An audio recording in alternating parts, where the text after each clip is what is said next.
All right, Brungardt. Oh shit. What's up, y'all? My name is Ian Edwards, and welcome to the Soccer Comic Rant. And I don't know what the windows look like with you, but right above me is Lee Hudson, comic from England, regular on the podcast, Southampton fan who's in Brooklyn chilling right now. So, how long have you been in New York, and how long you gonna stay there for, Lee? Landed yesterday, leaving Mhm. next Tuesday. Next Tuesday. Any Yeah. special reasons you did? Just to check out the scene, do some spots, like what's up? Yeah, I've got some spots booked. I'm going to watch some stuff. Mhm. Just enjoy the city. All right. You wanted to get away from like Southampton results, which have been pretty good lately. I don't know. Saturday was pretty sad in the end, but it wasn't a loss. Because you drew at the end. You had the lead. Yeah. Yeah. But you've been getting points pretty much for the last how many games? I know like the Leicester game midweek was a draw, Right. which is fair enough. Like that, it went back and forth. Draw was the right result there, and then Saturday just hurt because we were in front for so long, and then messed it up. But yeah, it's a good way to bounce back from the Liverpool loss because that was a bit of a shambles. Right. But those are points from two teams that like are above you in the table, that like people are expecting a lot of good stuff from Brighton, and then to lead Yeah. them all the way until when you did, were they aggressive on you? Did they dominate? Like what was it like against Brighton? No, we had way more chances. Especially like first half we dominated them. Brozier had a couple of really good chances before he scored. Mhm. Shea Adams had a good chance as well. We were playing well. Second half, I think we still doing pretty well. And then Brighton obviously came at us late on because they wanted to try and get back in the game. They had a couple of decent chances. Mhm. Like in the second half, they could have done well with. And then the goal was just a killer because our keeper was injured and he didn't tell the manager. Oh, for real? So he couldn't jump. So when they got a free kick in the 98th minute or whatever it was, just before they went to take the free kick, Ward-Prowse dropped onto the goal line because the keeper wasn't going to be able to dive. And the shot hit the wall or deflected around, and then it fell to Mope, who scored. But he would have been offside if Ward-Prowse hadn't ran to the goal line to cover for a goalkeeper who couldn't jump. So that kind of killed us. And Hasenhüttl was angry afterwards, saying like McCarthy should have told him. We only had a kid on the bench, but even so, a kid who can dive is better than nothing. Yeah. Which is what McCarthy was. He was just like a mannequin essentially for the last few minutes. But hence why we now have Willy Caballero signing on a short-term deal at the age of 40. The Willian of Chelsea's finest. Yeah, the Willian of goalkeeping. Good luck with that. Hey, he's probably won more trophies than our whole squad combined. So yeah, but the contribution wise, one sat there, gone for the ride. It's like my luggage. It's been to a lot of countries. Did it buy any tickets? No, but it's traveled. Hey, he's got the trophies in the cabinet. You can't. He's got the medals. That's what matters. Was Romero available, or is Romero taken by? Because that's a good backup. I don't even know where he is these days. Yeah, he's probably being swooped Is he? I thought he was Fulham. No, that's Ariola. Because as soon as I heard you got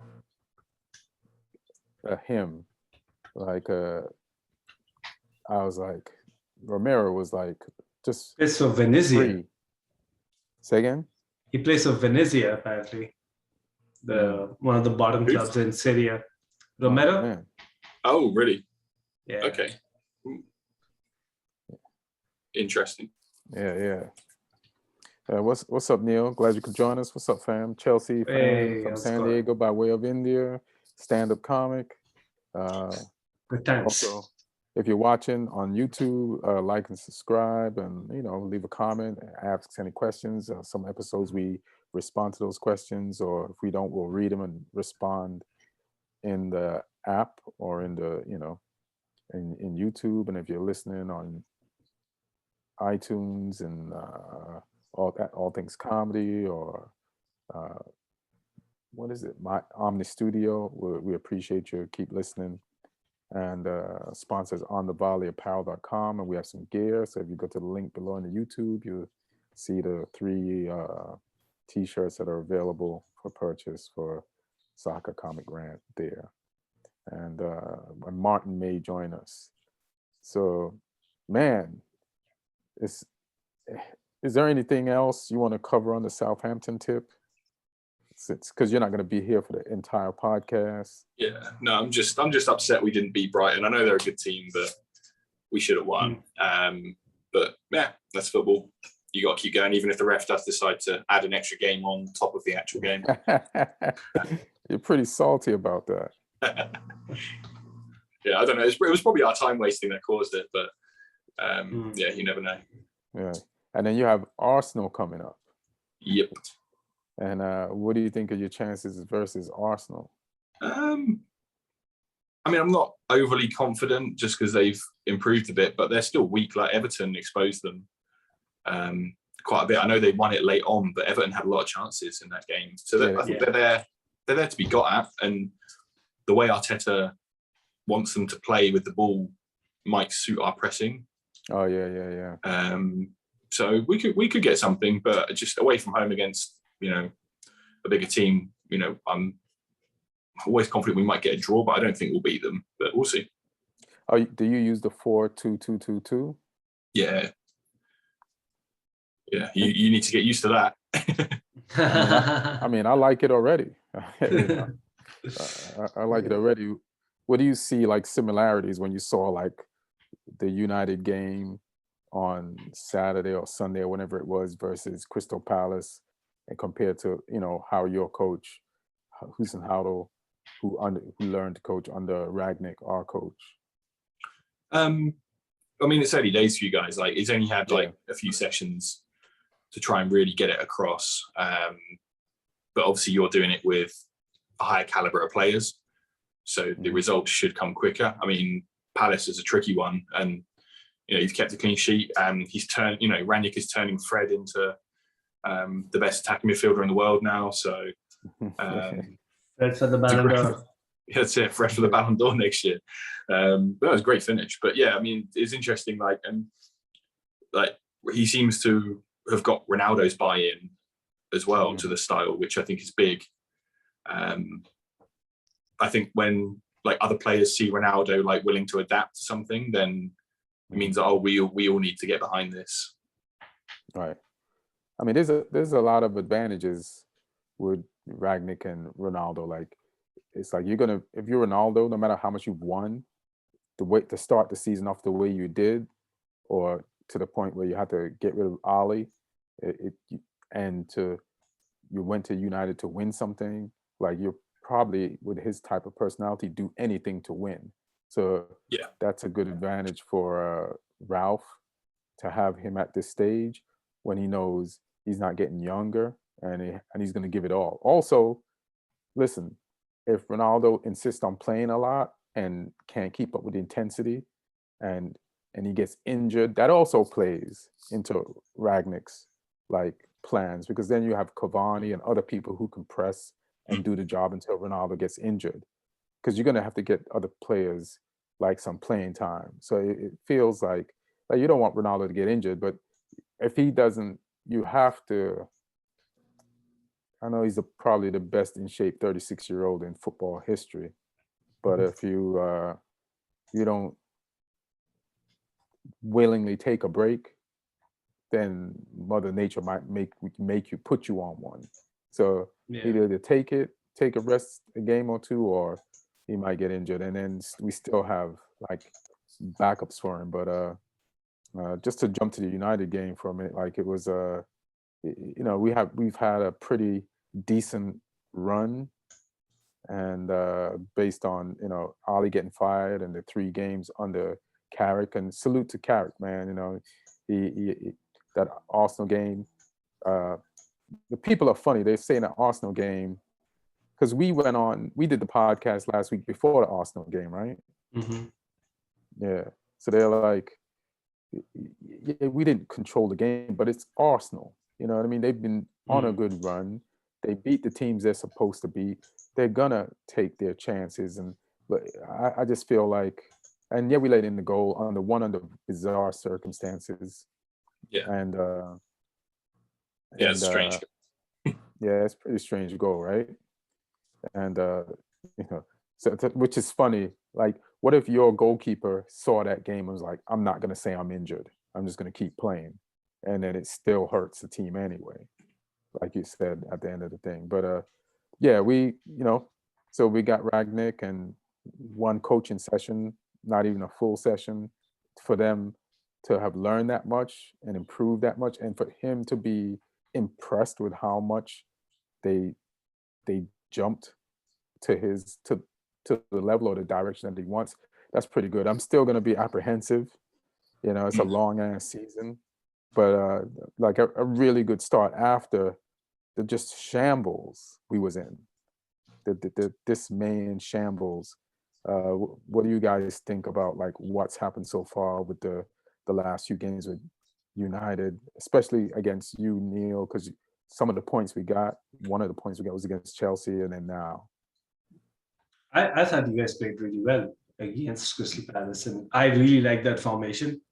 I mean that I think it's one of the most balanced formations you can find in football, especially if you have those, like he's trying to use Bruno and Sancho as those two number 10s, and I think it's just a matter of your fullbacks essentially, because now your fullbacks will have to provide you all of the width, and Right. I think that was something that seemed like a little bit of an issue with Wan-Bissaka, Wan-Bissaka.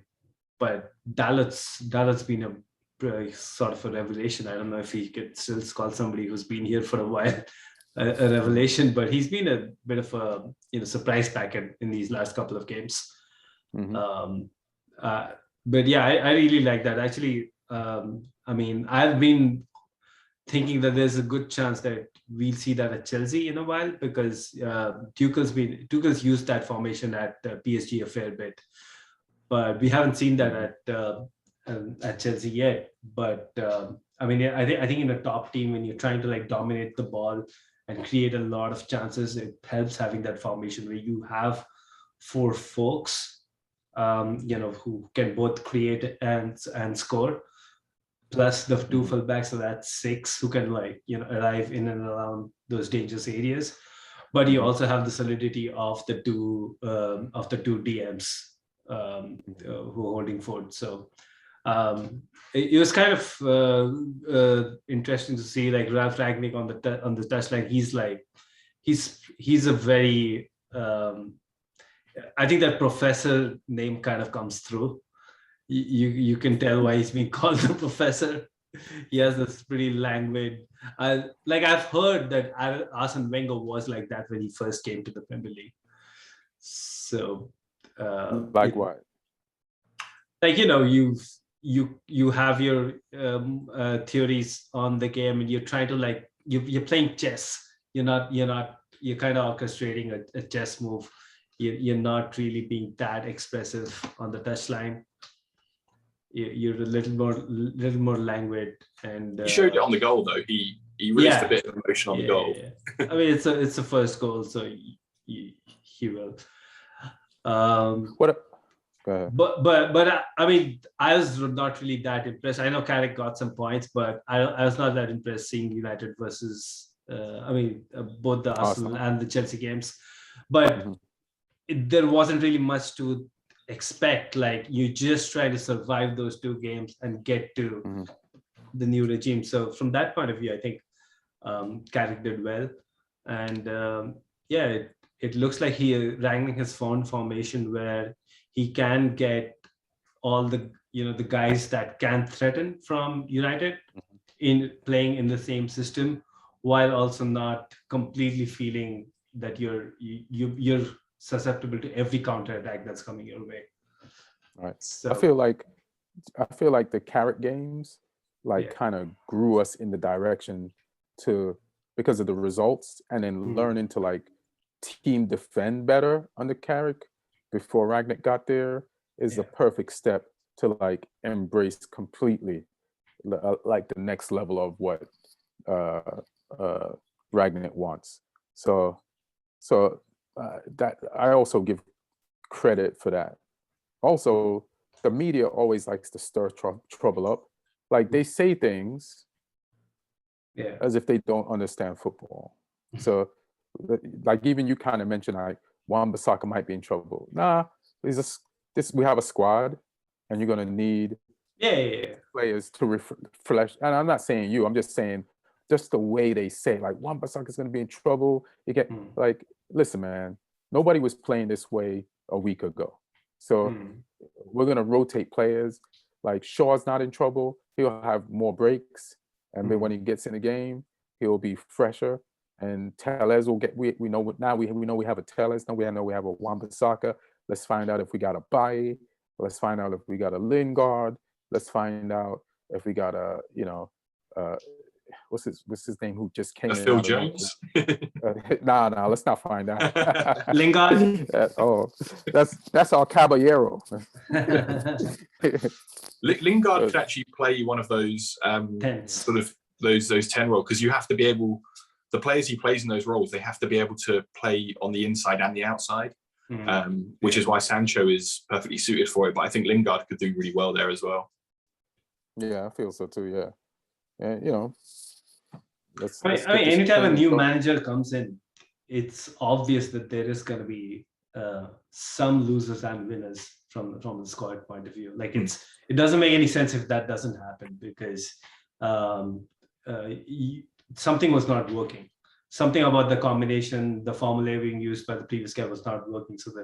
So when the new guy comes in with his ideas, they are going to move a few things around. Maybe that's not permanent, but at least initially, a few chess pieces are going to be moved around. So but I don't look at it like a loser. It's just feel like it's like everybody wins. You know, like when you look at Tuchel, it's like he still finds a way to use Kepa, and he still finds a way to use. So like when I see Ross Barker, I say he's still playing. Like I see Loftus Cheeks come in. I'm like, wait. No, but that's now, right? Like, but what happened mid-season was like players like Zuma, who are playing a lot, had to kind of take a back seat. Rudiger, because we're playing a back four. Zuma is more well suited to a back four. Then when you shift to a back three, then suddenly Zuma didn't have a place in the starting 11. And then Marcos Alonso got a big run of games initially because Chilwell took time to get adjusted to playing as a wing back. A lot of things kind of like moved around, and Tammy didn't get a look in at all. Billy Gilmore didn't get a look in and then had to go on loan. So, but I don't think the Billy Gilmore was young, so it was either loan or just stay, right? Tammy, yeah. And what I'm saying is, our squad, the way it is, I think there were more players out under the coach, under Ollie, and I think those out players will be mixed in more than they were under Ollie. Like I understand under Tuchel, like you did lose Tammy, and you did lose Zuma. Like they did suffer, but I feel like more people get, like Van de Beek will get a chance. Like he already announced that Van de Beek is playing tomorrow. And I can't remember who else. Like just people that deserve a chance. I don't know what the hell Ollie had against Van de Beek, but I'm sure he'll add some value to the squad. Yeah. The thing is as well with like Rangnick, it's a really defined, clear system that he's got. Right. So it'll be, if you fit into the system, if you can learn the system and you can play the way he wants you to play, then you'll get minutes. Right. It might not be every game, but I mean, you've got so many games as well, like so many competitions that you're in. Yeah. Especially now, like this month. You're going to need that squad. Like Ollie was just running certain players into the ground. To the ground, exactly. Like that, like if you rotate Shaw and Tellez, you'll get the best out of both of them. Exactly. Rather than just running Luke Shaw into the ground until he gets injured, then playing Tellez. Yeah, and then playing him into the ground until he plays bad, playing Maguire until he starts playing bad, and then people are like start doubting the quality of all these people. So it's like, to me, I'm excited about that. And then somebody was saying last week about how's Pogba going to fit into the system because he doesn't press. I don't know who said it, but like I watched the thing midweek, and he's like our second leading presser after Fred. So that which surprised me too, but I was excited about that. So I said, oh, okay, so this will be fine, you know.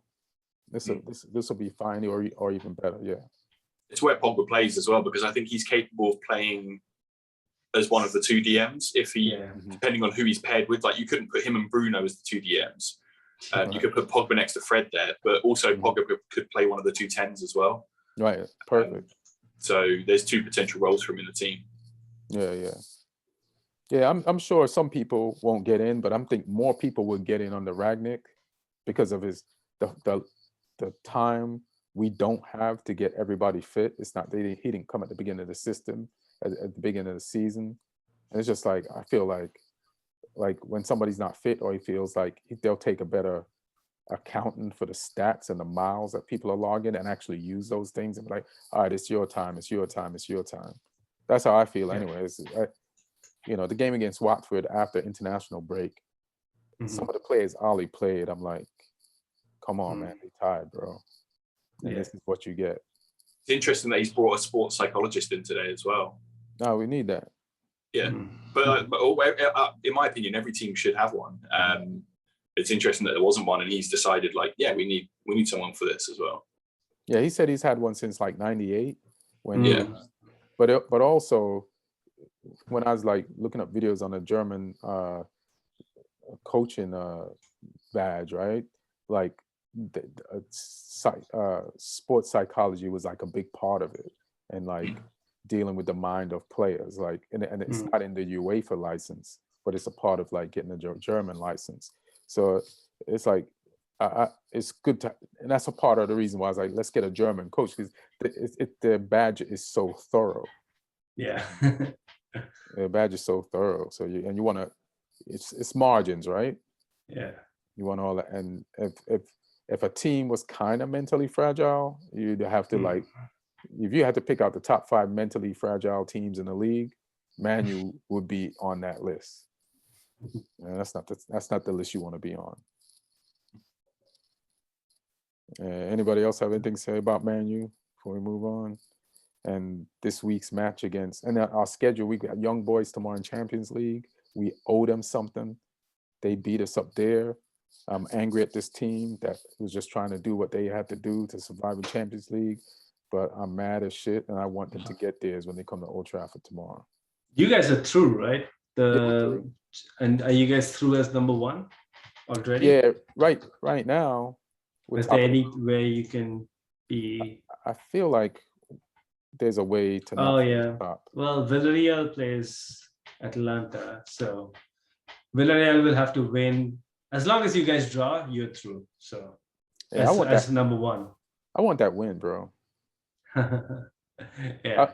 Just to even like what he was saying, like if you teaching the players a system and they win under that system, then they buy into the system more. You don't want to draw. I don't know how many subs, like how many players he's going to switch out tomorrow, but young boys need to get theirs. Yeah. That just sounds so wrong. Young boys need to get theirs. Young boys need to get it. Young boys gonna get it. I'm not the one who named them young boys. You know what I'm saying? And put them in this situation. So apparently there was the old boys, and then they had to like, this is a rival team, and then they start calling it young boys. Hilarious. It's almost like the Merseyside split. Yeah. You guys watching the Champions League today? Yeah, some crazy games. Yeah. What did you think, or what's your thoughts on that? Well, I've watched like extended highlights of 3 games. So I watched the Liverpool Milan game, Atletico Porto, and City Leipzig. For the 3 games I took a look at. Let's talk about Liverpool Milan.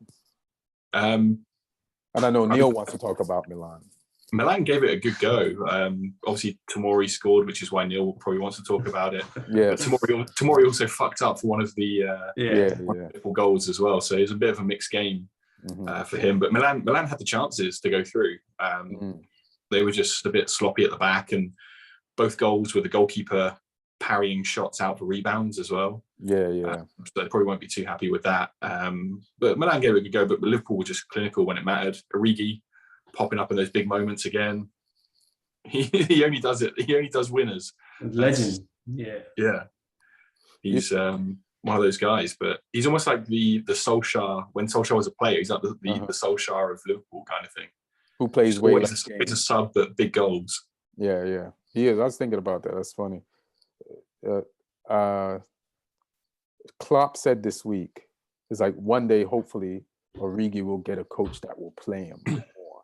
He said something like that. Klopp's been trying to do this thing for a while, where he's like, he's such a great player. I don't know why people don't want to buy him. Like, he's literally pimping him out. And like, he's being so blatant about it. I'm like, well, I guess because you don't like him, you don't rate him. That's why people are suspicious of him. I don't know. I think there's more there than Benteke, but Yeah. I think there's more in Origi than in Benteke. Like, imagine a player, right? You don't play a lot, right? And then you're down a bunch of goals against a Barcelona team, and you're like, hey man, we need you to play against Barcelona, and we need to win by 4. And you put him in, and he scores. Didn't he score in that game? Yeah. From the corner. From the Trent Alexander. clever corner. Yeah. So, and then against the Everton game, that famous Everton game, off the post, and the final against Spurs as well. Yeah. So, I think there are like some players who really excel in this sub as a striker, role, and maybe that's their lot. Like Michy Batshuayi for us was similar. He scored winners away at Ajax, away at Atletico Madrid. He scored, the goal that won us the Premier League under Conte. And he did? And like, he used to just come up with these goals, and he'd come up on the 70th minute and you'd score by the 80th minute, and it'd be like, so when you look at a player like that, their goals to minutes ratio is so insane. Like, we should like give him a chance, like give him a run of games to prove himself. And then he did get a run of games, and he absolutely stank the place up. Some players can't handle it, can they? Some players just can't handle the pressure of being like the regular number 9, expected to score every week. They always come in for the odd game with a point to prove, and that just seems to suit them better sometimes. So weird. It's a pretty. I think even from a psychological point of view, certain players at one point of their career, they get into that mode of being a replacement or a substitute player. So I guess it takes a while for them to get out of that. They sound like substitute boyfriends. Like they don't want to do all the complete work. They'll take a girl on a great, amazing date, and she'll like, I want you to be my boyfriend. All the dates I have with you are amazing. It's like, that's all I'm good at. I gotta go to Whole Foods with you? No way. You don't want to live with me. You don't want to live with me. Like, it's because you don't live with me. You love me. Like, don't ruin this. All right, you gave me the full-time job. See? Anyway, I need to bounce. All right, man. All right. So have a good time. Good speaking to you guys. Catch you later. Have fun. See you, Lee. Have fun. So it's just me and you, Neil. Let's go. Let's go. What other Champions League games did you get a chance to check out or want to talk about? I was trying to watch I was kind of switching between the Liverpool game and the Real Madrid game. I ended up watching more of the Real Madrid game.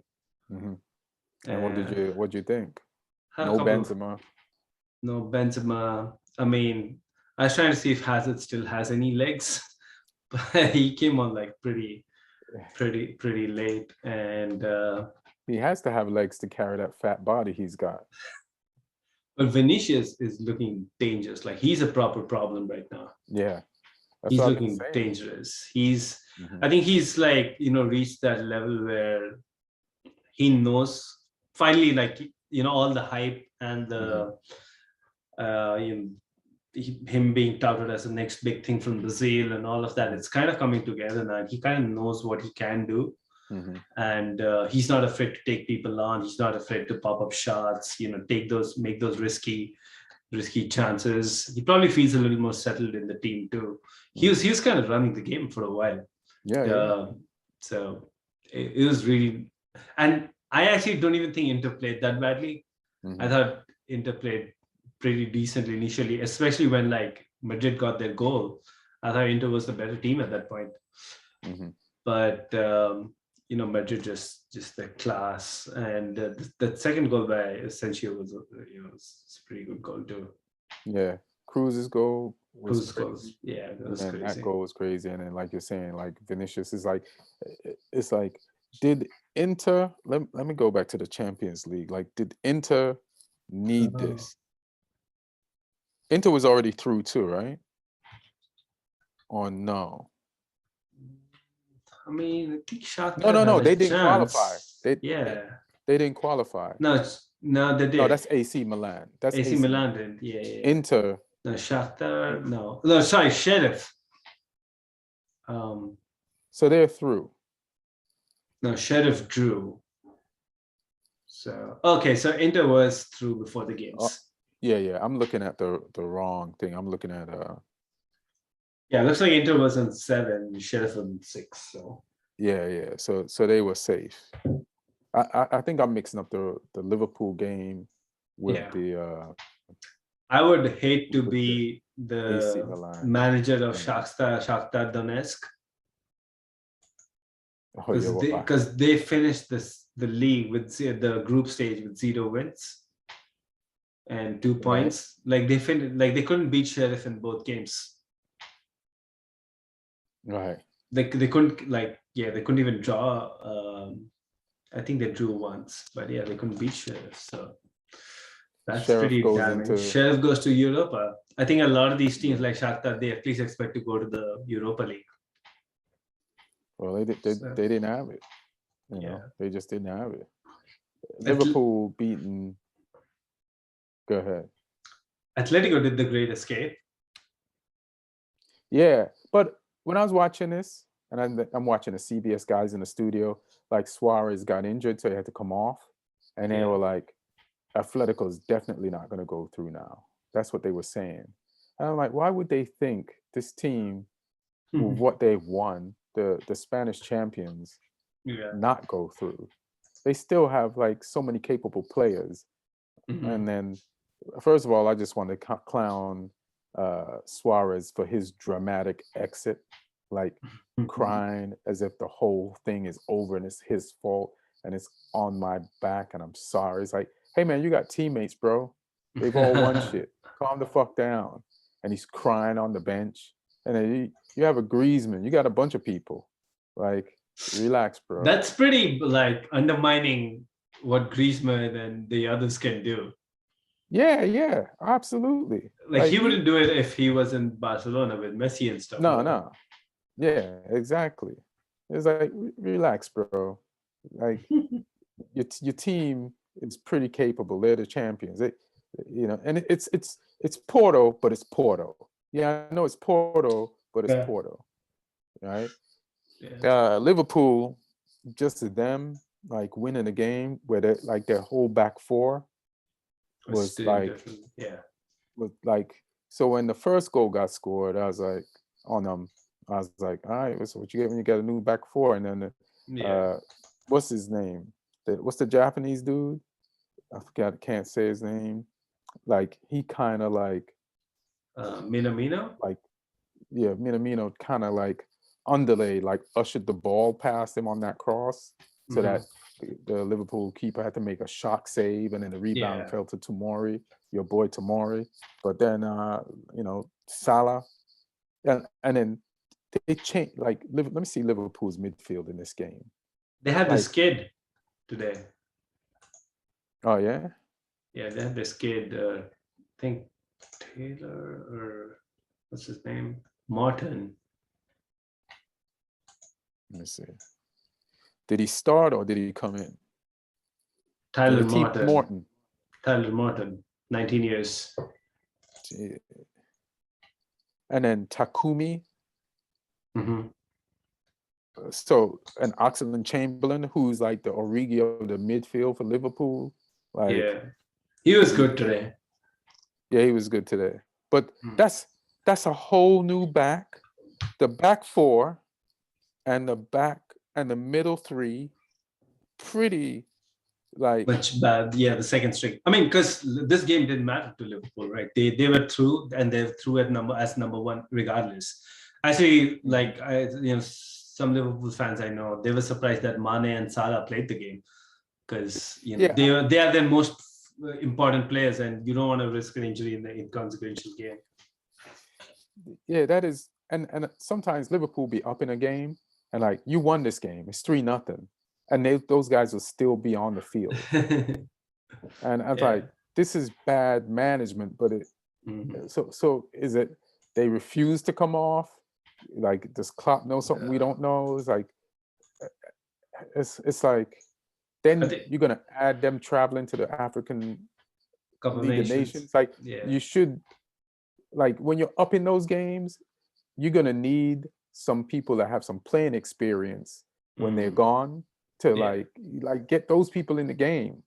Whoever that, Origi's gonna be one of them apparently, and they got Jota and I don't know who else, but that was I was really impressed by that Liverpool win today with pretty much seven players that they normally don't use. Yep.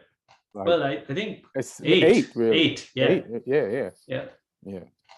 That's pretty impressive. Like Man City lost when they made their changes today. Yeah, true. Yeah, so I was pretty impressed by that. And you guys got Zenit tomorrow, and are you already through? We are through, but we need to win to ensure that we're through as top the group. Right, and you definitely want to go through as top of the group out of respect for yourselves. Yeah, I mean, like we've seen last season, for example, we are top of the group, but we still got Atletico Madrid, which can happen even this time. I think Atletico Madrid and PSG are among the the rated teams. They are the ones that are that are finishing second. So can get a little tricky. Sporting, Inter. Well, I don't know what's going to happen in Group E, where Barcelona. I guess Barcelona, even if they do go through, they're not the Barcelona of old. No, they're not. And I don't think.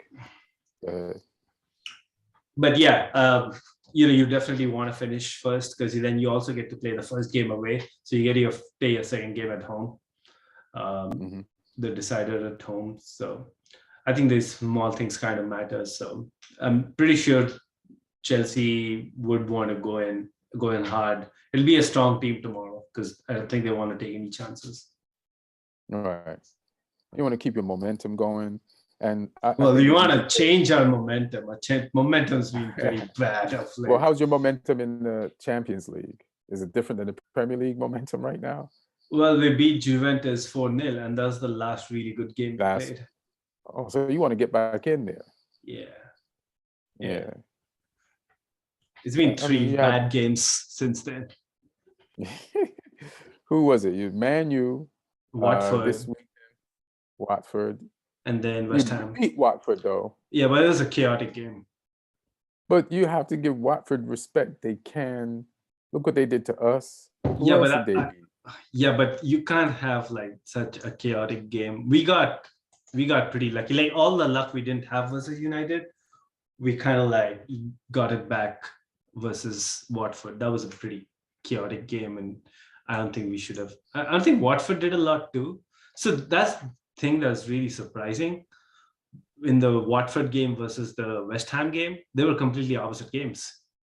Watford game, we had no control. It was so chaotic, but the defenders and keepers didn't really make any mistakes. So we didn't really concede a lot of chances, or like really decent chances.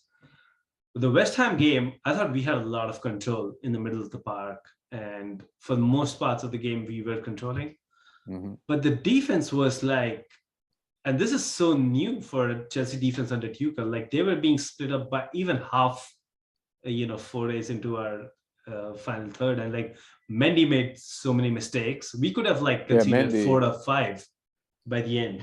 So it was really weird. Mendy had a Kepa day. Yeah, he actually had a Kepa day especially because one of the biggest trademarks of Kepa is the game is going fine, everything is going fine, nothing's going wrong. And the first time something happens, he messes up and he straight away concedes a goal. It's not a normal mess up, like he straight away concedes a goal. That's what Mendy did. Jorginho makes a back pass, which, not the greatest back pass in the world. But it ain't the worst. But it ain't the worst. Mendy got there. I don't know, for some reason, instead of just booting it out, he tried to trick the forward into taking an extra pass, and he just had a brain fade. He panicked and conceded the penalty there. So and suddenly a game that is looking comfortable at 1-0 is now 1-1. And then we never really got back being defensively secure after that. Like even a defender's made the second goal, Rudiger and Christensen, they were just looking at each other. And that was how Maguire and Shaw defended against, I think it was the Liverpool or the City, Liverpool game. Yeah, it was very uncharacteristic. And that's the scary part. Like the Watford game, there was chaos. So, okay, fine. Saul played with Ruben, and Saul was completely non-existent in midfield. So Ruben was kind of playing a one-man midfield, and then he was not doing that great either. So, you can kind of attribute it to something. Right. Tuchel was experimenting. Yeah. But he was not experimenting. We had 3 midfielders out. So he was playing his 4th and 5th choice. Okay. So who was out against Watford? So Kovacic and Kante have been out for a while. Right. And then Jorginho was out. And Jorginho, actually, he's not completely fit. But Saul was so bad in that game that he kind of had to play Jorginho, through an injury against West Ham. So, but the problem with the West Ham, the way we don't expect our defenders and Mendy to be that bad. So that was the shocking thing was in the West Ham game. Yeah, West Ham got that off. I got to give them praise for that. This was a really a good test for them. They passed one test against Liverpool, and then everybody's like, yeah, you got to play Man City, because they had the Man City game, right? And everybody was going to measure them against their performance against Man City. I think Man City kind of decimated them.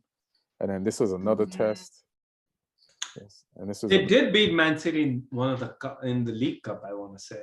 Yeah, in the League Cup, but not in the league. Yeah, but it wasn't it was a close game in the league. I don't think it was a decimation. I think it was a 1-0 or 2-1. Let me see. Let me go back. No, it was 2-1. Yeah. But it's just, I think. Oh, Lanzini got a very late goal. It was very late goal. The game was over. It's like we talk about control. I think Man City had control of this game. And it was a Fernandinho, the ball came to him in the box. Yeah. Oh, that was a crazy goal. Yeah. He tried to chest it, and then Lanzini just pulled off this crazy thing. But it's if you look at the score, it looks like, West Ham, Man City beat us 2-0, but they really, if you look at the score, it's Man United stood a chance, but they really beat us 5-0 in the way they beat us 2-0. So but this West Ham had a West problem. Ham. Even though they won, they lost Zuma in that game. I think that's a long-term injury.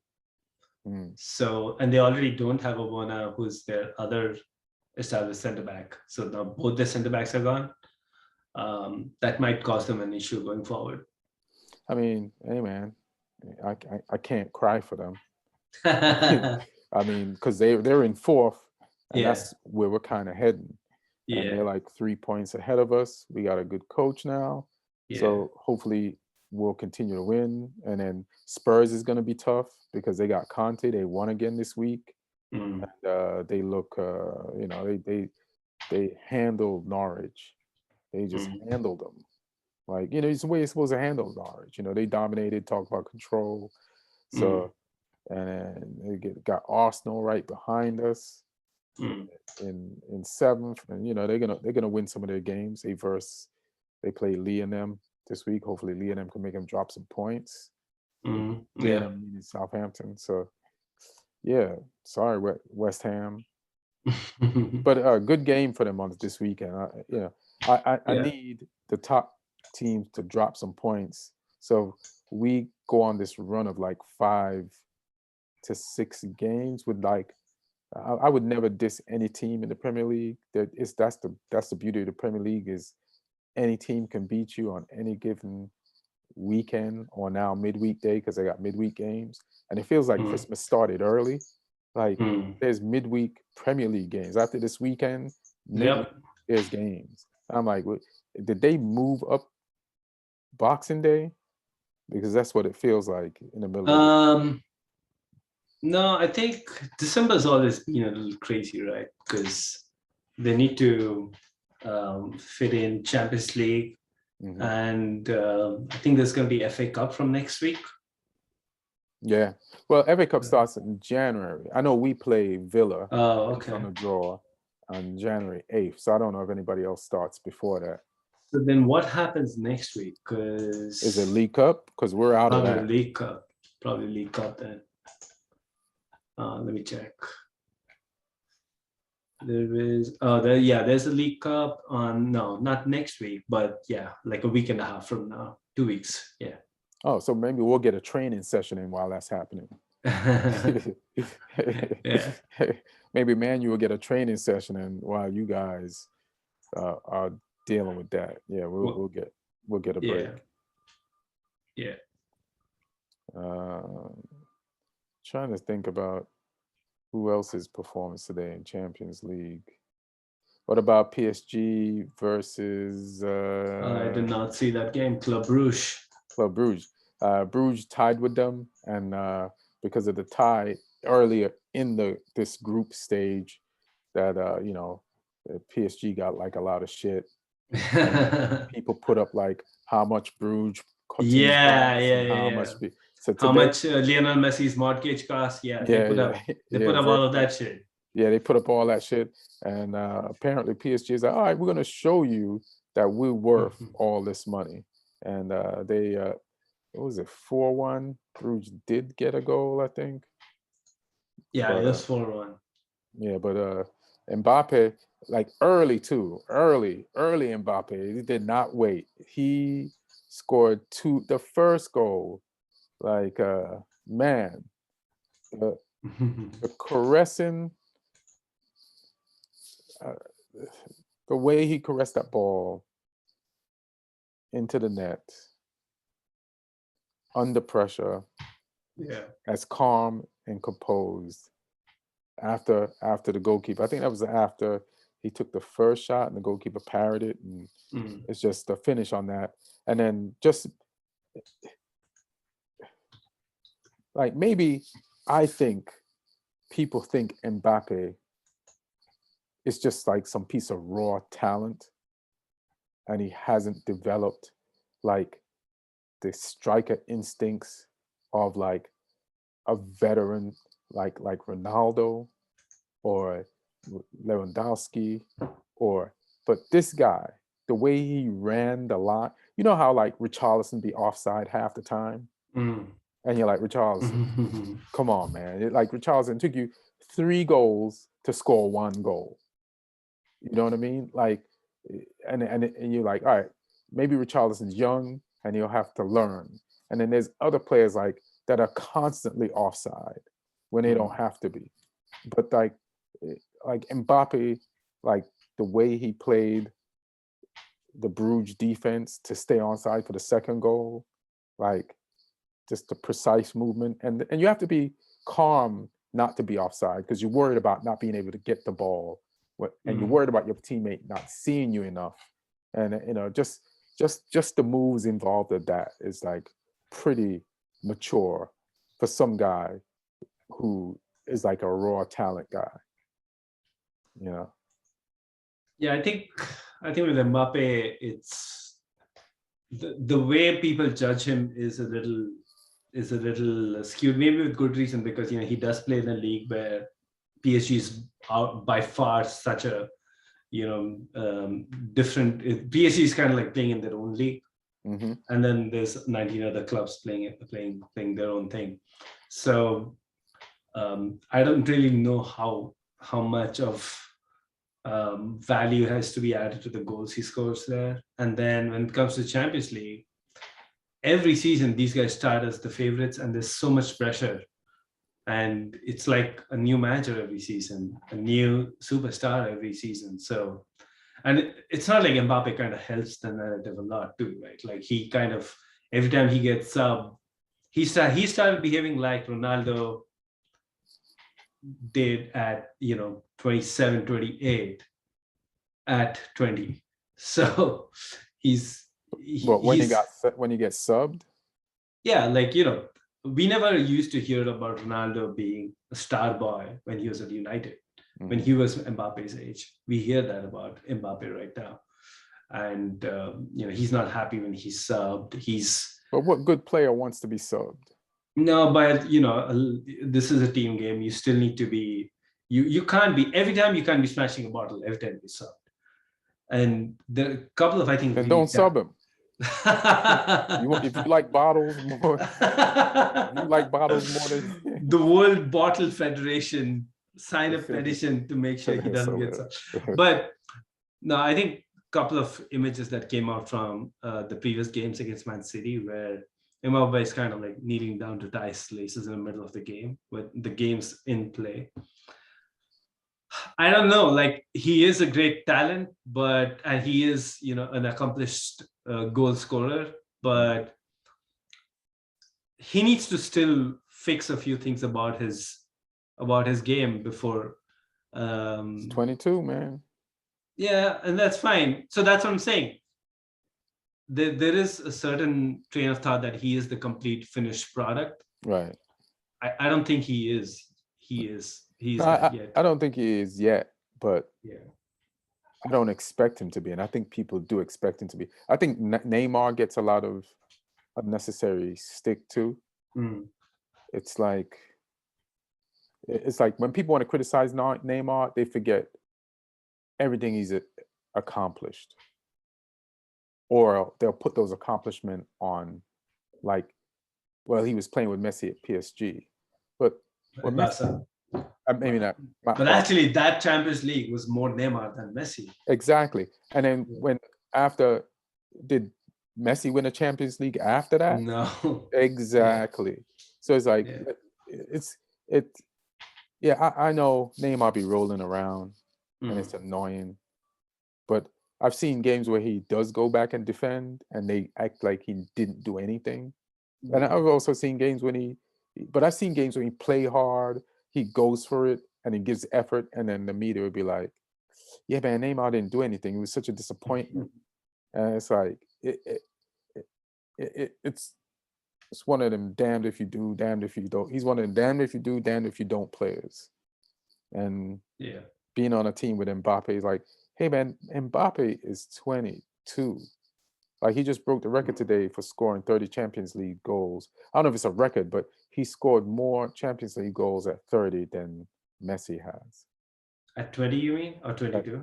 Well, Messi scored them the same. Or he got to 30 Champions League goals faster than Messi. Okay. You know what I mean? So I think Haaland's coming for that record. Yeah, probably. How old is Haaland, by the way? I'll be forgetting. Yeah. He's probably pissed off. Yeah, hilarious. Well, Lee was saying that this is last week, like Dortmund they won today, and they didn't make it to the the next round. Yeah. And they were second in the league even without him playing. But if they went out of this group on the same amount of points as, so Sporting had 9 points, they had 9 points. Yeah. I'm sure if Haaland had played this round, they would at least have had 10 points. You feel me? Yeah. And they would have went through. So this is definitely Haaland missing. Even though somehow in the Bundesliga, they're still up there. They're still up there. And then in the Bundesliga this weekend, they faced Bayern, the Da Classico. I think that's what they call it, Da Classico. And it was a firefight between Bayern and Dortmund. There's a firefight between Jude Bellingham and the German referee. FA. Yeah. I love that one. Yeah. That was I like Jude, he's basically coming out there and telling, making a plea to Netflix to make that documentary about whatever went on before that, because it seems like none of us knew what happened. I didn't know that. Bellingham said this. Right, yeah, I didn't know that. Like somehow that went under the rug. And how are we supposed to know unless Netflix does something about it? Well, we know now because Jude said something. Jude said that, yeah. Then that referee is like, he wants to file charges against the truth that was told against him. That is so stupid. That's a blind, empty threat. Yeah. Because, if you were going to sue somebody for defamation, the first thing Jude Bellingham's lawyers are going to tell. Am I losing you? Is it my Wi-Fi or your Wi-Fi? Let me see. I can hear you. Can I?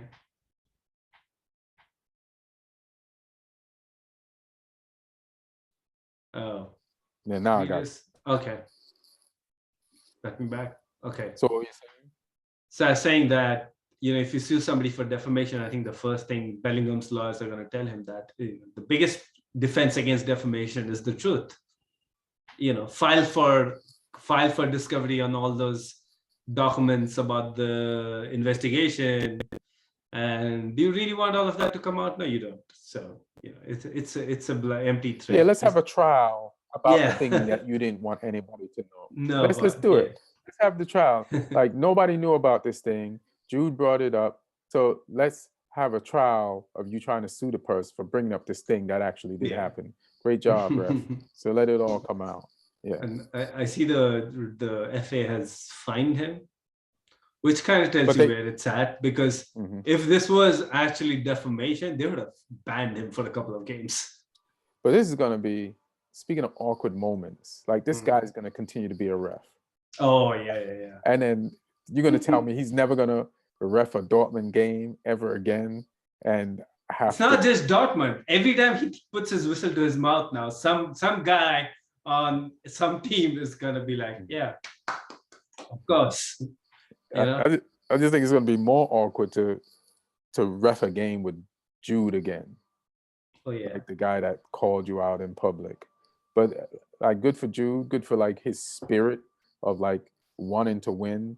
And like, it's just showing you the emotion of how much the loss meant to him and how much he wanted to win that game. He had a dope assist in that game. And yeah, man, the kids over in Germany balling out. And I just feel like he's going to be great. Like, everybody's talking about, like, Carragher loves Foden. And I think Carragher makes these statements. He forgets about the other English players around the league. Yeah. Let me ask you, and I know they're different positions, but who do you feel is better right now, Foden or Jude? Yeah, I mean, of course, different positions, but I want to say Foden right now, but it's tough to judge because Bellingham's only just playing his second season of, decent level football. Like, he was in the championship before that. But Bellingham's also, I think he's got 3-4 years on Foden. Foden's what, like 21, 22? No, Bellingham is younger than Foden. Yeah, that's what I'm saying. Like, he has 3 or 4 years on him, like, in terms of, like, he has more room to grow. Like, we are comparing, the fact that we're even comparing Bellingham at 18 to Foden at 21, 22 is crazy.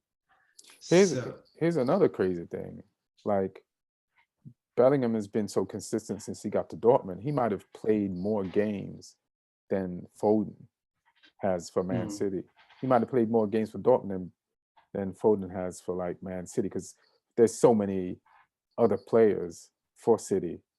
Like, And also Bellingham's been playing. He at the age of 16 was playing every game in the championship, which itself is pretty crazy. Yeah, so he's been playing. Yeah. He's been playing, and he's younger, like you said, so he has more upside. So I go. I mean, Foden needs more game time himself. Yeah. To be honest, Foden should probably leave City. No, I think he's finally getting. He's been waiting, and now he's finally getting time. So why should he leave? Because they just bought like Grealish, right?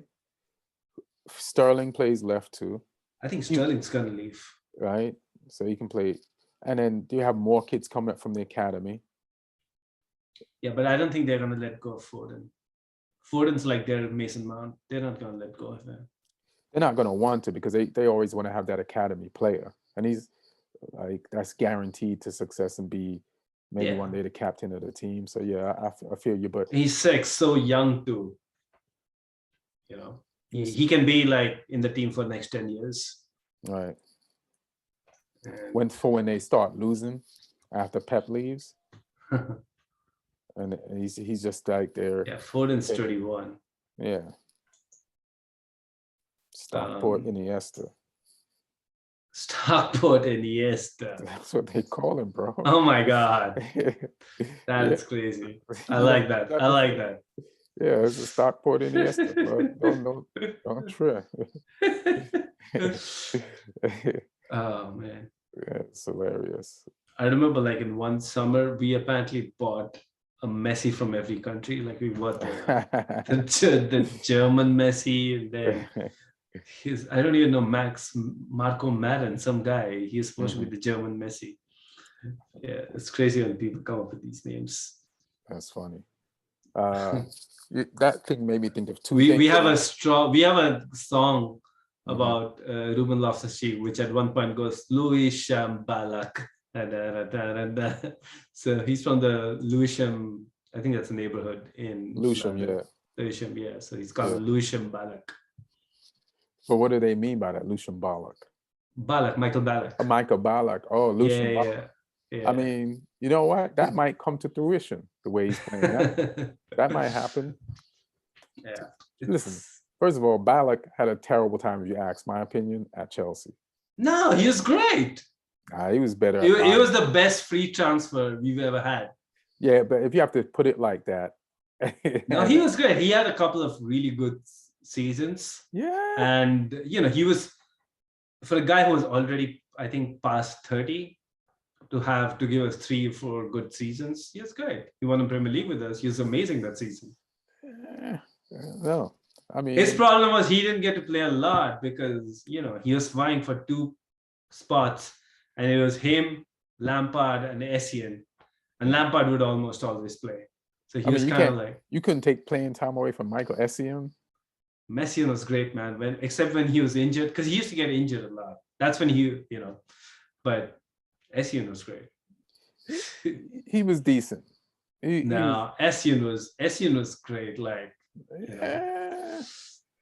Essien was all right. Like, I used to remember he tried to take these long range shots, and like he would score like some of the best goals. Has been these long ranges. I think he was trying to pattern himself after Lampard a lot. Like, he's definitely Lampard influenced, but he wasn't as good. But I like Michael Essien. I think a person who got the raw deal was Mikel. Oh, John Obi Mikel, yeah, definitely. Yeah. He got like really abused in the way that managers had different ideas where they tried to use him, and they didn't really let him play his best football as an attacking player. Right. He became more of a DM over the while, and then but he'd still be great. You know, you can't really fault him. Like, he'd do a great job. But they would blame him for some losses. Or maybe it's more when he went to Barcelona. Oh, no, wait. You're talking about somebody else then. Are you talking about John Obi Mikel? Yeah. Because I think he went to Barcelona. Let me see. I don't think Mikel went to Barcelona. I think you're talking about Deco? No, I'm talking about Mikel. Deco came from Barcelona. Oh, Deco came from Barcelona. Who went to Barcelona from us? I think it was Gudjohnsen. No, Gudjohnsen went from Chelsea to yeah. So I'm trying to think who went from Chelsea to Barcelona. No, look up John Obi Mikel. No, Mikel did not. Mikel went from Chelsea to Let me see. some lower level or I think something in China, and then he came back to UK, some lower level team. Let me see. Are you looking? Yeah, let me look. Yeah, he went to some place in China, some club in China. He was at Chelsea a long time. He was at Chelsea even under Conte a little bit.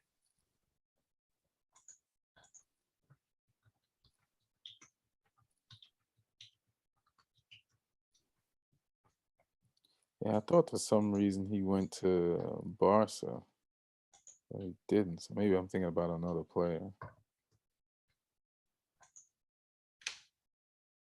You're weird. probably thinking about Essien himself, but he went to Madrid on a loan. Nah, not Essien. I don't think Essien went to Barca. No, he went to Barca. He went to Madrid, but like on a loan. Right.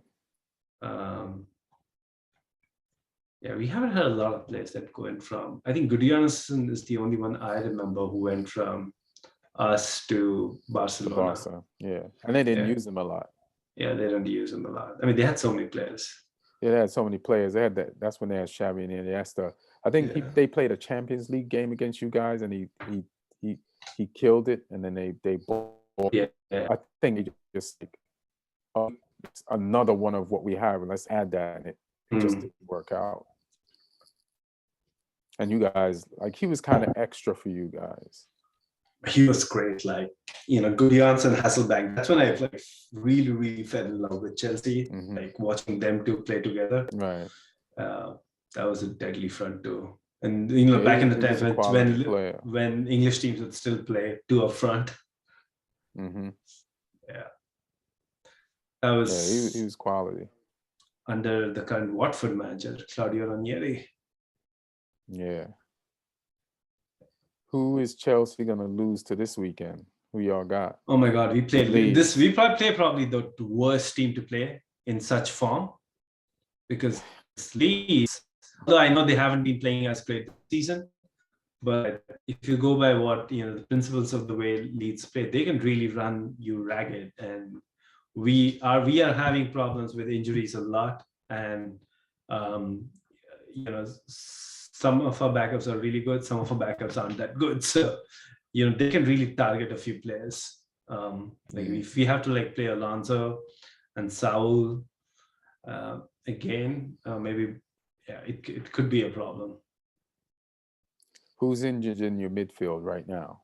Kante, Kovacic, Jorginho, all three are injured. So. Oh shit! So you got Cheeks. Who else? We got Loftus-Cheek. Barkley hasn't played, but it's usually Loftus-Cheek playing with Saul. And then we tried playing Trevor Chalobah there, and then he got injured. So he was doing well actually against Watford. The only period in the Watford game where he had some control was when Chalobah and Loftus-Cheek were playing together in midfield. But then Chalobah got injured, and he's out for a while. But Kovacic, I think he's coming back. I don't know if he'll be fit enough to. He started training again. He was out for like 2 months, so I don't think he will be fit to play over the weekend. It's so crazy. I thought Chelsea had so much depth, and for you guys to be running through your depth like this. No, we do have depth, but the one thing with depth is like they're depth for the reason that not everybody in the second level could be first level. Yeah, but you guys are like bottoming out in the middle of the park. As far as like you've gone, I figured you had enough depth for the season. I would never think you'd be desperate enough to play, like, because you bought Sal, right? And you figure, all right, that's more depth. But then he's not working out. Like, he's not working out to the point where he's not had one. I think he's had one half good, but and that was against who? That was in the League Cup against, I think. No, that was not even in the Premier League. He's played 2 Premier League games, subbed off at halftime both games. Right. So he's been that bad, but he's had one league game that was decent.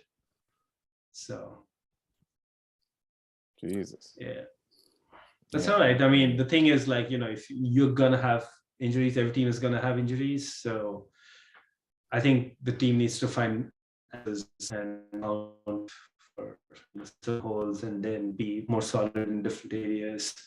Like the last game, regardless of injuries or whatever, you shouldn't need to score 3 goals to win a Premier League game if you're trying to win the title. So, and 2 of those goals conceded were really bad mistakes. The third was a mistake too, but were really bad mistakes. So, how many goals did you give up the entire Premier League season before last weekend? 4 or 5? 5 or 6. And there was 3 this year. And then, so let me see. Let me do the Chelsea goals again. Yeah, you gave up 6 before, and then now you gave up half of 6 in one game against West Ham. So you gave up 3. Yeah. So, shit, bro. So you got Leeds this weekend. Do you think you can do them? I mean, on paper, yeah, but let's see it tomorrow first. This team needs to get back to. So, West Ham didn't play great, lost the game. Watford didn't play great, won the game. United played decent, didn't win the game. You played more than decent. Yeah, we played well, but we didn't win the game, right? There were aspects of a game that were missing. You had more corners than we had shots, period. Yeah. So my point is, but like it's been a string of 3 games now where you can really point fingers at the team, which hasn't been the case. I don't think we've had a stretch of such 3 games under Tuchel. So things have to change, and they have to change starting tomorrow. Yeah. Besides your midfield that's injured, which Tuchel has no control over, like your forwards got to start scoring again. And I mean, like I guess he's had now for 45 minutes, and Tuchel said after the game he was probably not ready for those 45 minutes. But Havertz had an injury in the first half, so he had to come on. And like sometimes I don't even know how much to believe these managers, because they're trying to also protect their players. Lukaku's now played 45 minutes. He was not effective. So one way to ward off any criticism is by saying, "Oh, it's my fault. I shouldn't even have played him." But who knows? Like, what's really? We don't have access to medical reports here. You just got to trust what they're saying. So, but you're right. Like folks like Lukaku, Werner, whenever he comes back, whoever's playing at the center has to start scoring. Like Mount's been scoring. Ziyech's coming on. He's getting some assists now. He's scoring the odd goal. But we really need our strikers to start scoring. Maybe Pulisic should start scoring. That was a great goal by Mount this weekend. Like, touch it was not easy. Yeah, that was a very difficult thing to execute on the volley. I still think the goal scored midweek, the volley was that Bernardo Silva. It's like, that was a crazy. I still can't understand the mathematics of how you put that in the back of the net. Like just one touch, the part of the foot that he used. I'm like, how do you not flinch and do that? How do you not like, how am I gonna do this and mess it up? So Mount did his thing, and they started offline. Declan Rice, I just want to, man, every week Declan Rice is like if this was martial arts, he'd be a triple black belt. Like every week this motherfucker gets a new soccer belt. Like he's just growing in right before your eyes. Like it's tangible. Yeah. It's motherfucking tangible, his growth. Like, and then so I was watching live at 5. What's that? Rio Ferdinand? Real. And he said he spoke to some of the Italian players, or heard interviews from them. And when Southgate took Rice off, they were like, in the final, why did they? Yeah, in the final, it was like, why did they do that? We couldn't handle him. Yeah. And that's when I really saw Rice doing some crazy shit, holding onto the ball, going on long runs, going on slaloms and shit, walkabouts.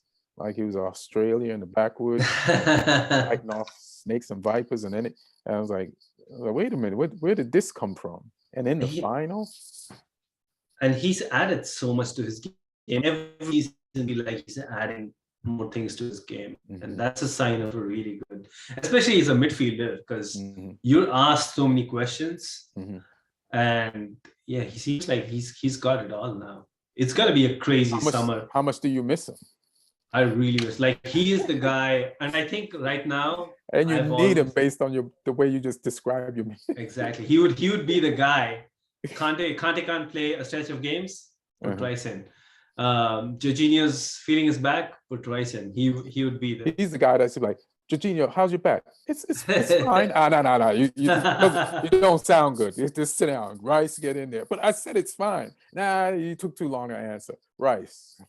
Yeah, I think for the longest time, I kept thinking that he is the guy we need, but he's just so costly that it's pointless trying to go for him. But I feel pay for Lukaku 110 euros.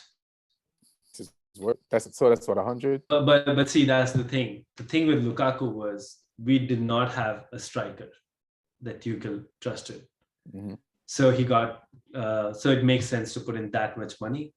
The thing with Rice is that position. If we don't have injuries, we at least have like 3 players that we trust. Yeah, but they're not. You got. I mean, we got Kante, Kovacic, Jorginho, so they're all injured now. So, do you want to pay that much for somebody who's not going to be playing that many games? I would get some money back by selling Kovacic, and then you got Billy Gilmore. Yeah, I don't think we're going to sell Kovacic, but I think we might sell Jorginho because he's just the nature of the contract. He's entering his last year of contract, and he's going to be turning 30. And at Chelsea, we typically don't give more than 1-year contracts to contract extensions to folks who are above the age of 30. So that might be something that, but our board is also stupid sometimes. They have this came out, I don't know how much of it is true, that apparently they don't want to spend big on Rice because it makes them look bad that they let them go in the first place. Get over it. I'm like, dude, he went when he was like 15. Right. There's nobody at the board level who was making those decisions. So, Right. Yeah. You guys weren't there. Yeah. This is not on you. This is just a player. This is somebody from the scouting department or the 15-year-old, coaches who made that call. So, right. And he's a Chelsea guy. Like his entire family going back a couple of generations is Chelsea. So he definitely wants to come. And we should go get him, but I fear that it'll be the United or City who'll end up getting him. I mean, listen, midfield. The funny thing about Rice, when you was just talking about him, is like, I remember you talking about him earlier because you kind of wanted him as a DM, and also he could play a defender, center back. Yeah, like the way he's playing now, it would be a crime to not go get him. No, to put him in defense. In defense, like he's adding so much skills. It's like you can't do that to him. You do that to somebody like Dyer, you do that. Is Dyer up the field? Is you don't want that. No, I agree. On the ball up the field, he's like eliminating the thought that he could be a central defender right now. It's like you want that guy on your pitch, like matriculating that ball forward and doing his box to box thing. Yeah. So that's the thing. He's getting pretty amazing. It's like this England team, man. Could be. I mean, if they play their cards right, they have such a complete squad, not just 11. But they need to, Southgate needs to start getting that four at the back going. Yeah. Whatchamacallit, like, so Villa played, talk about Gerrard, and Villa played, where Villa at? Villa, Aston Villa, they're 10th. And they just beat Leicester City. And the first half was rough. And then based on the interviews, like Gerrard at halftime got in their ribs. He said, I don't want to have to always do that, but definitely yelled at them based on what he said, which is weird because he's so calm on the sidelines. Him and Patrick Vieira are so calm on the sidelines. I'd be like, who are these guys? This is not how they played.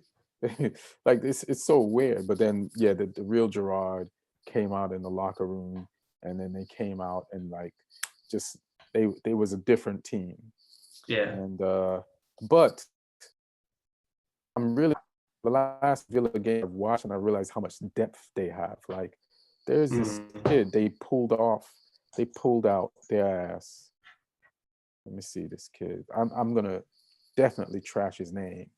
He's English, I think, but I can't say this fucking name. Oh, I think I know who you mean. You want to attempt that? No, I gotta look up his name too, because even when I look up his name, I can't say that shit. Let's see. Let's have some fun trying to pronounce this name. Okay. I'll just say his first name. Carney. His first name is Carney. Why don't they just call him Carney? Like, first of all, it looks like Jamaica. Jamaica. Yeah. Yes, I'm doing a bit.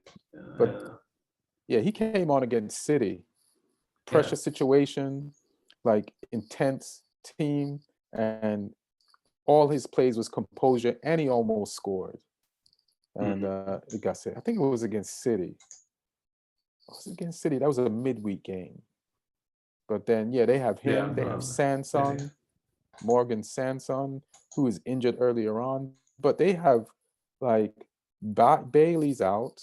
They lost, and they have Buendia, and then they sold Grealish. But this team has a better midfield than a lot of teams, than a lot of teams. They have a better midfield than you guys right now. Even though Carney, no, they do quality wise. Yeah. Like available, just available. Yeah. Overall, just available. Yeah. And then so and then the defenders are playing like they play 4 at the back, but their wing backs go up the field. But then they come back like when they have the lead, they stay home. But they're expected to bomb and be available. And then if they lose, the team loses the ball, those motherfuckers are expected to get back, no excuses. So, and then there's players. I was talking to Lloyd, a Villa fan. He's like, what player was he's like, did we buy a different player? Or who is this guy now that, there's always that player or two on the teams. Like, who is this guy that we didn't know we had? Because he didn't play like this under the old coach. Who did he say? Who was that? Don't tell me Marvelous Tyron Nakamba. Oh, Marvelous. The Zimbabwean guy? Nakamba, is actually been playing marvelous. He's been playing, living up to his name. Yeah, so I like him. Ashley Young, I'm angry at because some of the things I see him doing for Villa and some of the things he did for Inter was the same things that annoyed me that he couldn't do for us. And there's something he did in one of these games that he dribbled through the team and then passed the ball. He dribbled out the back, beat like 3. And I'm like, and he doesn't make the rash pass, the bad passes. So I think they beat that out of him in Italy somehow, which is, I credit Conte. But because Conte made Sanchez play. Or be decent enough to play. So is Sanchez still at Inter? Yeah, he's still there. Yeah. So let me just, before we wrap this up. So Man United this weekend, let me see who we got. Let me go to, let me just trying to find the right screen. Premier League, here it is. Boom. So you guys got Leeds and you feel that's going to be rough. We'll see. I mean, they're such an energetic team. Like, you kind of, it'll take a lot out of you. Yeah, they got Bamford back. This might be really a rough game for you because they got Bamford back. They were down 1 to, was it Southampton, Leeds team? And then No, it was. I think it was. who was they down to? Was it? No, it's Let me not look. Brighton. Brentford. Brentford, yeah. They were down to Brentford, who have spiked back up. I think they did an insulin shot, like their diabetes kicked in, like for a few games ago, and then they have it under control now, and they're like they're trying to Brentford's back in, right? Brentford's back on, yo, trouble. But yeah, Bamford came in, and they equalized that, the dying embers of the game. They rescued that, so now you got Chelsea, Liverpool, Villa is going to be very interesting this Saturday because Oh yeah, Gerrard's coming back to Gerrard. We'll talk about awkward. First of all, did Klopp coach Gerrard? Yeah, right? No. But this is he played for this club. He has to coach against them. That's going to be a crazy, and it's up there. Yeah. At Villa. I mean, at Liverpool. No, it's at Anfield. Yeah. Is that so? Then it's like that's pretty bananas. I mean, we had. Go ahead. We had Vieira coming back to Arsenal earlier this season. Yeah. Oh yeah. That was the game. I think they got the last minute minute with warm arms. Right? Oh, of course, yeah. No, I mean, we had the same thing when Lampard came to Chelsea with Derby in the League Cup or the FA Cup. Remember when they beat United the previous round with United under Mourinho, and then they came to us. They almost beat us because we won 3-2, but two of our goals were own goals. Oh shit! Yeah, like Brighton conceded 2 own goals. Mason Mount got an assist for Derby. So oh shit! Tomori almost scored. But yeah, that was a crazy. But yeah, and I really didn't know like what to do. Like it was a very emotional game. You could see it in the stadium. Right. Like there was a lot of Frankie Lampard chanting for the first, a lot of minutes. And then when Derby started playing good, like these guys didn't know what the hell to do. Hey, we want you to be good, but not that good. Yeah, it's hilarious. Yeah, talk about awkward. Like, hey, Steve, we're glad you're back. Hey, wait a minute, Steve. Whoa. Hey, man, you trying to win a league here. Whose side are you you didn't win on? it for us.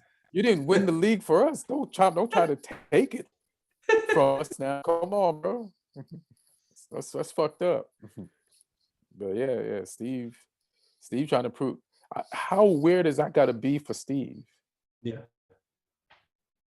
This is the love of your life, and you broke up. You didn't even break up. It's like and now you got to go try to beat them. I think he also knows that the only way he's ever getting that Liverpool job is if he consistently does well with Villa. And one of the ways he can angle for that job, if he somehow this is actually the game that is his biggest audition. Maybe not this season, but in the coming seasons. Right. Say that again. If he actually has a chance to get the Liverpool job, he has to beat Liverpool or get a result. This is such a Marvel Universe problem. Right? Where the bad guy is not really the bad guy, depending on what side. Like he's doing it for the good of the everyone, greater good. but the greater good. But the greater good goes against the people who want it. So this is and this is why football is fucking amazing. In an ideal world for Liverpool, like Liverpool fans, Gerrard and Villa do amazingly well, but they still somehow get the 3 points. Yeah. Well, I hope Villa win. And also, don't forget 7-2 from last year. Oh yeah. So the same way I want them young boys to get it. Yeah. Like they, there's a 7-2.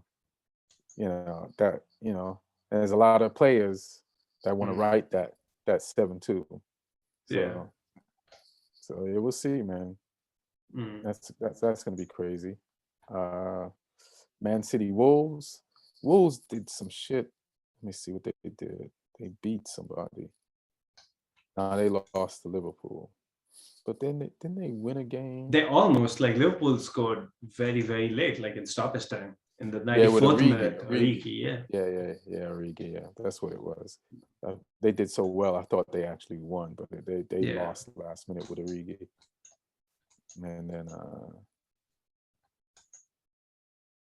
just trying to see the other matchups. Arsenal, Southampton, we kind of talked about that. Leeds, maybe. Leicester, Newcastle won their first game, so I know you're not happy with that. Yeah, absolutely. May and Joey Duda, very unhappy with that. Joey, hilarious. You'll be happy that you mentioned his name. Yeah. What up, Joey? Do you have any Tottenham fears, even though you're way ahead of them right now? They have Brighton, that's a true test. Brighton. I mean, Tottenham's going through an experiment right now. So, sometimes results are good, sometimes results are bad, it's been just good so far, though. I don't know. They lost to a team I don't even know existed. So, right. I know, but in the Premier League, I want those losses to transfer to the Premier League. That's what I want. I don't want it to just stay in the Conference League. Yeah. What's their form guide been under? Yeah, they got 3 wins, I think, and 1 draw under Tuchel. So, under Conte. So under Conte. So that's not that bad. Yeah, the draw against Everton, I think, and then they had 3 wins in the league, and then they had that loss to. Then he might have 2. He might have coached 2 games in that league, in that Conference League. One they won 3-2, I think. Yeah, against Vitesse. Yeah. And then the other one that they lost. Yeah. All Conte learned from that game is never play Dele Alli or Ndombele. That's all. That's just crazy. Like, yeah. Those 2 guys I'll never understand what it is that is stopping them from being the best versions of themselves consistently. Talk about sports psychologists. Those 2 players, like a sports psychologist, might really help them. I mean, they got the skill. I mean, Conte kind of fashions himself as a really big guy on like mental management, man management, but I think sometimes he feel like gets frustrated, he might start beating people up. Yeah, Conte, the guy that texts Diego Costa, "We done." Imagine taking on that mad guy. Mental. He said he's good with mental health. Yeah, you sure? I mean, he's apparently good in like getting a lot out of his players, but then I think once he realizes that the player's not helpful for him, he has a huge ego. So, right. And Tottenham is the best place to go to like completely lose your ego. Yeah. So. Yeah. Everton has Crystal Palace. Everton pulled himself out of a big ass hole and pulled off that win against Arsenal midweek. Like, Benitez would probably not be the coach of Everton right now. No fault of his, even though they fired the director of football, or he resigned. I think he resigned, and Benitez has more say in stuff. Yeah. But Everton, listen, this was a game. That was a game Arsenal could have won, and definitely a game Everton could have lost. They still don't have Calvin Lewin, but the team showed a lot of fucking fight. What were you gonna say? I think Everton could have won too, because they had a lot of chances to score, and what Richarlison kept doing with the offside, especially the second one. I still feel he was so touch and go. The goal line. Yeah. Won't lie. Well, sometimes I don't really understand what sort of MS Paint is going on it. feel like there's extra lines that pop up that don't really mean anything. I mean, So they need to like do a better job getting sort of like a 3D illustration of these things. Like even if they have to like, get the height of to the knee or whichever body part, the armpit. So, but my point is like Everton played really well that game, and they could have really not left it to luck. They could have won it pretty easily. And I think Arsenal, they're still like trying to find their feet as a young team, and so they are going to get games like these. It's just a matter of whether whoever's making decisions at the board are going to have patience with Arteta while these problems keep persisting, because he's in his third season now. all right. 'Cause my thing is, hey, just here's where you lose this game to me. And I don't like picking on players, but I just have something that tells me get rid of Xhaka. And I don't know how to express it better, so it sounds disrespectful, but get rid of Xhaka. He should not be your captain. I don't know if he was the captain for this game, but I think Aubameyang is the captain. Arsenal has this really weird captain curse. Whoever is appointed their captain automatically becomes the worst team on the pitch, or worst player on the team. Worst player in the team. It's supposed to be the opposite, but they somehow managed to do that. Like Aubameyang, do you see what happened after the United game? Arsenal fans are angry at Aubameyang because Ronaldo put up an Instagram post right after the game saying, we won, persistence, I don't know, whatever, nonsense players right after the game. He's really happy. The point is he's really happy United won.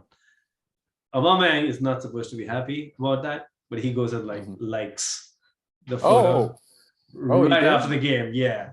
And that got clipped up, and some very Aubameyang loyalists among the Arsenal fan base are also pissed off. Damn. So yeah. That's some of the things I think players need to be taught in this social media age, that because sometimes I'll be going through Instagram, I don't even care for the post. I just like it just to show the support.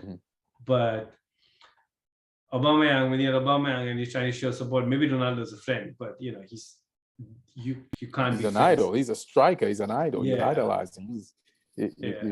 You had a game against him. You probably had a good conversation. You didn't swap jerseys. You probably wanted to. You played against Ronaldo, and then it was. I agree. It was a hard, tough game, and you guys beat us and shit. But you just you can't. But you can't be a fan and a player apparently. Yeah. You just had to be a player. Well, especially with an opposing fan, with an opposing player in an opposing team. And especially when you didn't score and your fans are already mad at you for your performance. Like I was watching some Arsenal TV after that game, and they were like, Aubameyang didn't do nothing, but Martinelli showed me everything. And then, all right, so then they play Martinelli this week. Martinelli didn't do shit. It's like I like how fans jump on and off the bandwagon of players. It's like, calm down. You do this all the time. This is gonna happen.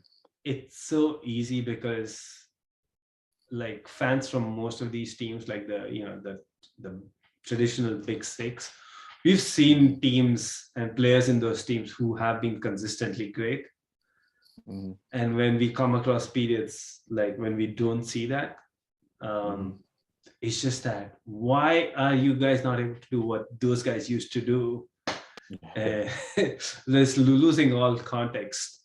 But I think that's something that players like Martinelli will have to face. Saka too, Emil Smith Rowe, Odegaard. But somebody like Aubameyang, every time he doesn't have a good game, the sword of having being the highest paid player in the Premier League, I think he is. That's always gonna like hang over. He him. is? Yeah, I think he's Oh, I at didn't know that. 400 or 450K, which is Damn. just, I think, yeah, I think he is. Oh, well, actually, Ronaldo might be the highest paid. Yeah, I don't think anybody gets paid more than Ronaldo, but I mean, among normal human beings, Obama is the highest paid. Hilarious. So Damn it. So he really held them to that 32-year-old really held Arsenal Yeah. ransom. Like he scored goal after goal, and he's in his 30s, and normally in your 30s, Arsenal is such a shitty position. Like, you just mentioned your rule for Chelsea, players over 30 and a certain amount of contract and a certain amount of money. Like, you would have been like, buy Aubameyang. But Arsenal needed goals so bad that they signed a 31-year-old to like a 28-year-old contract, or like a player coming into his prime contract. Like Aubameyang's 32, like he's gonna fall off. Like unless you've seen his regiment on and off the field as like in the vibe of like a Ronaldo. Yeah, you can't. But they're so desperate to keep him. I think that's also like at certain clubs aren't as ruthless in terms of like, we will not be held hostage to any any pay demands that we don't agree with. Like we didn't break that rule for John Terry, Lampard, Drogba, right, when they went, they went past the age of 30. Like Rudiger right now, we might lose him on the free because we're not accepting his pay demands, which I feel are completely reasonable. But for some reason, we won't give. I think he wants a double wants to double his pay packet from 140K, but Chelsea feels like to a 28-year-old going on 29, we won't be giving him that much. He's prime now. Yeah, I don't get it. Like, trying to buy somebody else. This is the best I've ever seen him play. Yeah, I don't get it. But what I'm saying is, we kind of like go on the other end where we are like, nah, we won't listen to you. That's what I'm saying. And it's this thing with Arsenal is like they were held hostage by this old man in disguise. And before that, it's like they can't wait to be hostage by somebody, because it was Ozil before that. There's somebody somehow got rid of him, and they fell right into Sanchez another one. Sanchez too in between, yeah. So they can't wait to be, somebody come here, somebody like hold us hostage. Yeah, Aubameyang got him, but he blew a goal against us, and then he blew a goal scoring opportunity this weekend too. Yeah, right at the end. He came on at the end. He came on as a sub, but one of the guys on Live at 5, I think it's Joe, said something. I don't know if I've ever articulated or not, but it's like go with the youth, man. Like the young guys are playing like the leaders of the team. So why are you gonna reach back for a guy like Xhaka, who isn't responsible for any glory of the past? He wasn't great in his prime. Like, when he was young, he wasn't great. Like in his what is supposed to be his prime age, he wasn't great. So what are you hoping to achieve here? I don't know why Arteta, like the best run they had was when he was injured. Just look at that. Like all those wins is when he was injured, except he didn't play against us. But that was going to be tough to beat us. At Old Trafford, we just unveiled Rangnick. Like every game we've unveiled somebody at home this season, we win. You know what I mean? Yeah, I remember Varane. Yeah, Varane, Ronaldo, and now Rangnick. You're not going to win those games, and then but they still, this game against Everton, put in, if he's available. Let me see if he was available. Who? Partey. Look, he was available. Lokanga. Play Lokanga next to Partey. Like another thing about like play the shit that has been working for you, and keep that momentum going. Like, And then even on the last goal, he had a card, so he couldn't tackle, and or he would have got a red. And he always has a card, like right off the bat. He brings cards onto the field. Did you see what I think Iago Aspas did? Since you said since you brought up yellow cards. I read it, but go ahead. So Celta Vigo was playing some team in La Liga, and you know that you have the accumulation of yellow cards that can lead you to be suspended for a game.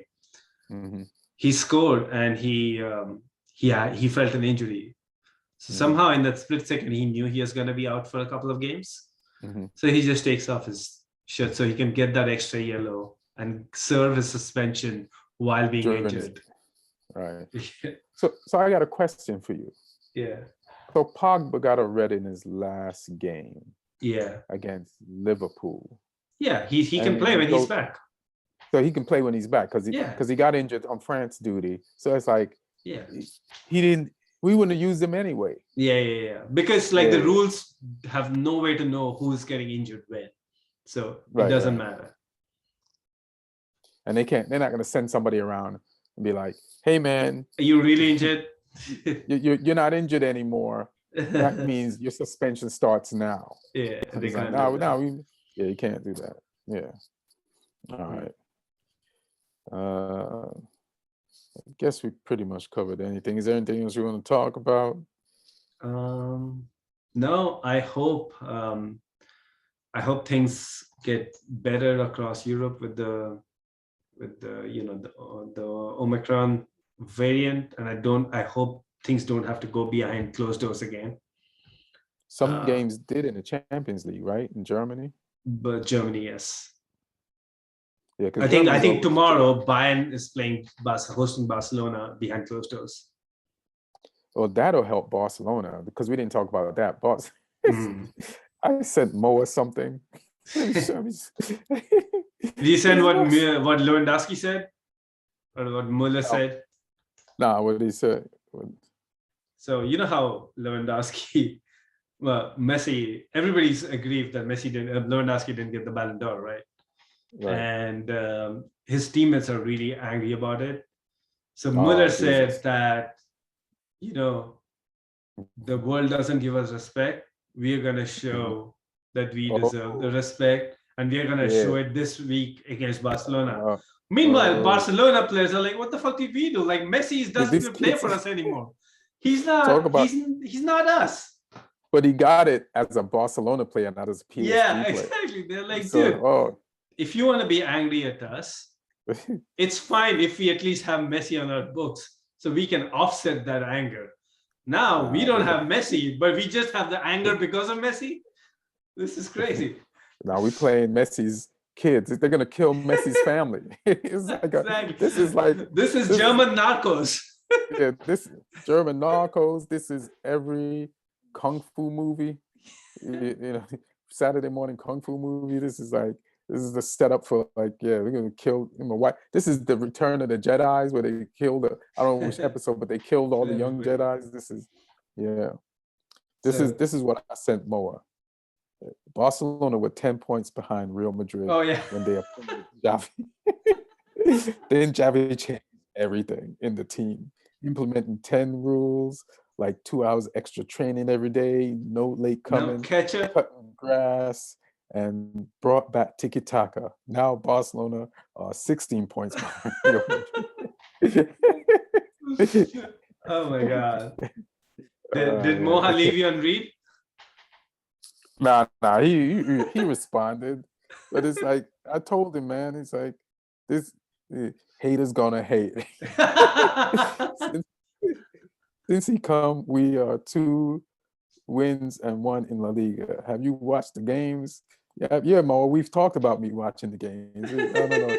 We're playing much better. But I told Moa, they are gonna, whoever's coaching this team, they're gonna get some L's. It's the kids, it's a bunch of kids. And when the kids get injured, which they will, you don't put in even younger kids. So it's like you fired Koeman to set up Xavi to have listen, you could have worked out the kinks of these kids with Koeman. It's not like Koeman weren't playing, and you could have get all the hate towards Koeman by the end of the season. This team is going to end up. They trying to get you. I don't know what they. Fuck it. Yeah. I'm speechless. It's dumb. But I yeah. saw Lewandowski also badly said that because Messi said during the ceremony that everybody knows that Lewandowski, you deserve the Ballon d'Or last year when they didn't have it, and that's so easy for him to say. But apparently, when they did Lewandowski said, "Well, I know he said it, but I wish he meant it," because apparently there was the voting for last year's. They canceled the ceremony, but apparently the voting still happened. Right. And Messi didn't vote for Lewandowski as the number one. So maybe he has voters. Maybe he has voters remorse. Yeah. And he's like, man, you know what? He should have won. My bad. I should have thought of that when I was voting for me again. So yeah, it's gonna be a fun game tomorrow. Yeah. Let me check. I think it's not at the same time as the Chelsea game, so I can probably watch. Yeah, this is 12, and I know the Chelsea game because it's Russia. It's 9:45. So the Barca game's at 9:45. No, the Chelsea game, Russia, so it's 9:45. Oh, okay. Barcelona's game is at noon. Let me see what time our game is. It should be at noon. You're in England, right? So. Right. So the early games are you and Zenit, Malmo, and Juventus. I don't need to know. Juventus, what is their status? I forgot. Let me see. Oh, they're so you both got this. These games mean nothing to you two. No, they do. They decide who finishes top of the table, top of the group. I might go right tomorrow. Then I'll come home for the games I want to see are the United game. I can watch Barca Bayern either after. Yeah. Yeah. So we'll see. We'll see if Bayern makes Barca pay for Messi's ill-gotten gains. We'll see. Yeah. All right. You got anything else you want to wrap it up with? It's pretty funny. No, I think we covered it all. All right. Thanks everybody for listening and watching. Thank you, Aaron Brungardt, the show's producer. His daughter's 1 year old today. And so whoever gets her the jersey first, that's the team she's going to support in the EPL. So I better step up my game. Stop talking. Hey, it's her birthday. Happy birthday. Oh, happy birthday. Yeah. She was on earlier. And thank everybody for listening. Be good. Love each other. And we talk and see you next week. And we'll see you in the comments. All right, peace. Thanks, man. Appreciate you. And thanks for the point last week. And, I'll never forget that. All right, one.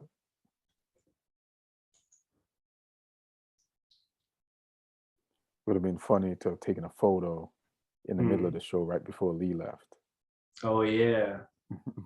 I'll do a screen grab of Lee. Screen grab. All right, cool. Yeah, let me just get us 3.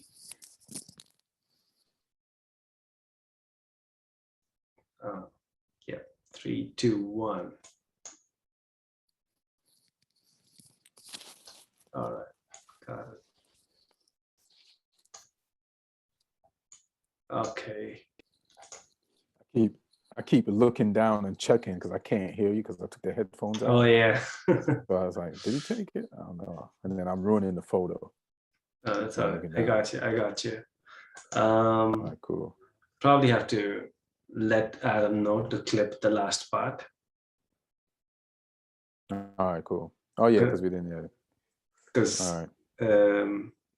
Last week there was like 5 minutes after the end of the episode that went out. Oh yeah, what was on it? Was there like some emblem or logo or something like No, that? that was just us talking like how we are talking now. Oh, okay. All right. Yeah. So, oh, this the bonus, y'all. This is Yeah, if this goes up, this is the bonus. what they call this. The outtakes, Well, and then, but this the the behind the Patreon. scenes. This is the Patreon. Yo, got free Patreon, yo. $0. But just, you know. Yeah, because like after last the week we were podcast, discussing Lee's New York plans. Oh, Last yeah, yeah. week, yeah. Mhm. So. Yeah, at least we still keep it podcast, basically. Once the cameras are still on. Yeah, nobody's taking up clothes here. Yeah, no, about it. Yeah. So we're good. All righty. All right. I'll see you. I'll see you. See ya. All right, peace. See ya. All right, peace. Bye. All right.